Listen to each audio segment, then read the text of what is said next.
Happy Thursday, sensational Sixers. Let's continue our exploration of ancient Rome. Today we're going to look at Roman innovations and construction that really built up their infrastructure and was used to really not only maintain and expand and really led to the long-term success of the Roman Empire.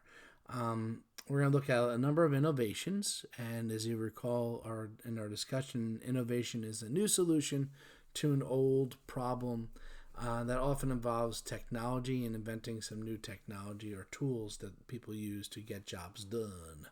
So let's get into some of this. So first, in order to get all that construction done, you need a strong leadership and strong money.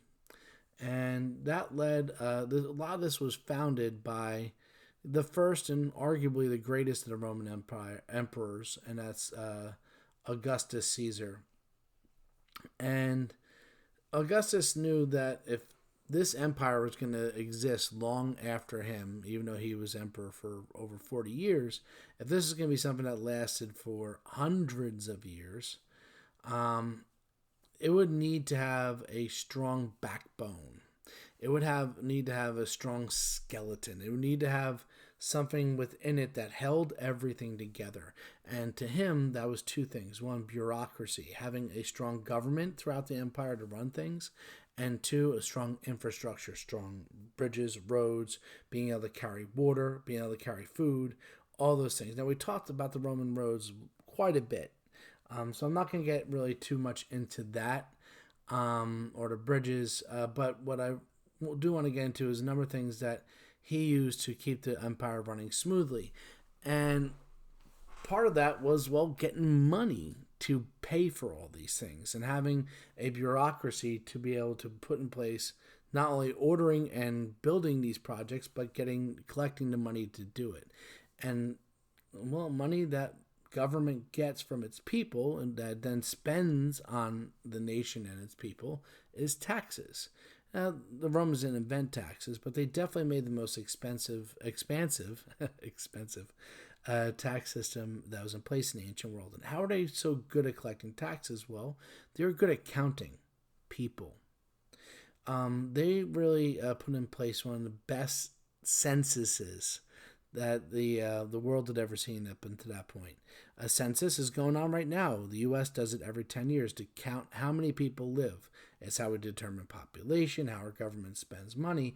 And really, the Romans use it in a lot of the same way, that they use it to figure out how many people live here, how much property they owned.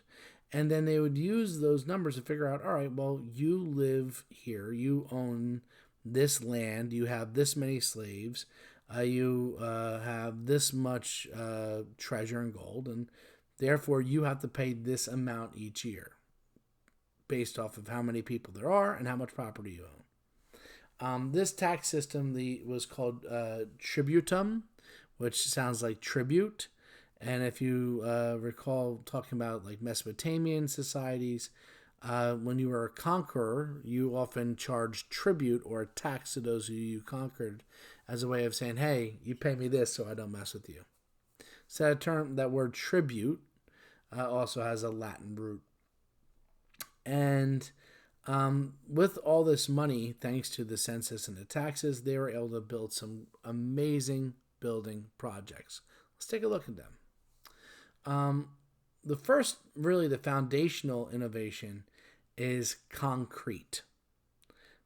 We still use concrete today. Here you see this gentleman is holding a piece of Roman concrete. You can see there's a lot of stones in there.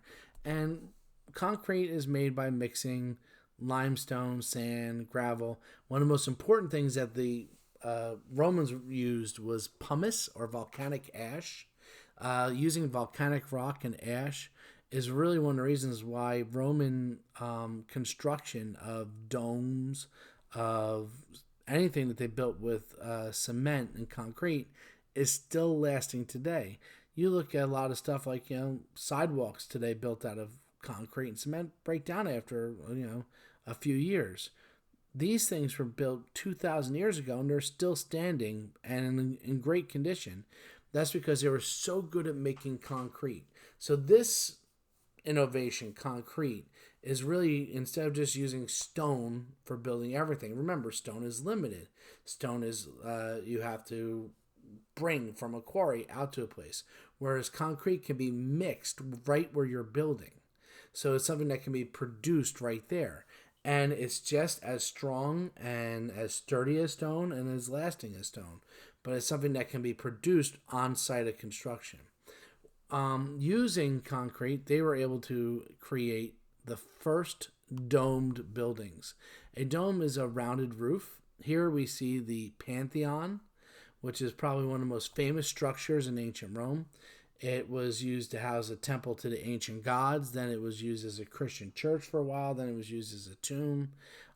If you go to Washington, D.C., many of our buildings are structured after this dome. One of the ones that sticks out to me is the National Gallery of Art. The wing that houses the more traditional art has a dome roof, and it looks a lot like this when you go inside. From the outside, as you can see, there is a circle, and at the circle, which is empty, that the sun comes through, is actually really important in bearing all that weight. And if you look close, it's hard to see in this picture, but I watched some videos talking about how they built this. It's actually composed of arches all around that are then filled in with cement. This entire thing is cement. There's no steel. There's nothing in it. Everything is in cement. And what they did was different. Each ring was a different type of cement. And the heaviest cement was on the bottom and the lightest is towards the top. So it can hold it all up together.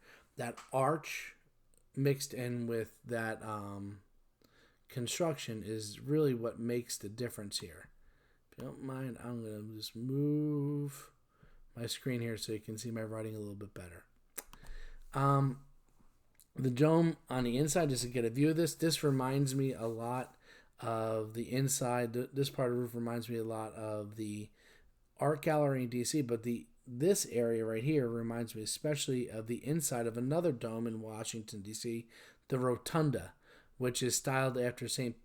Peter's Cathedral in Rome.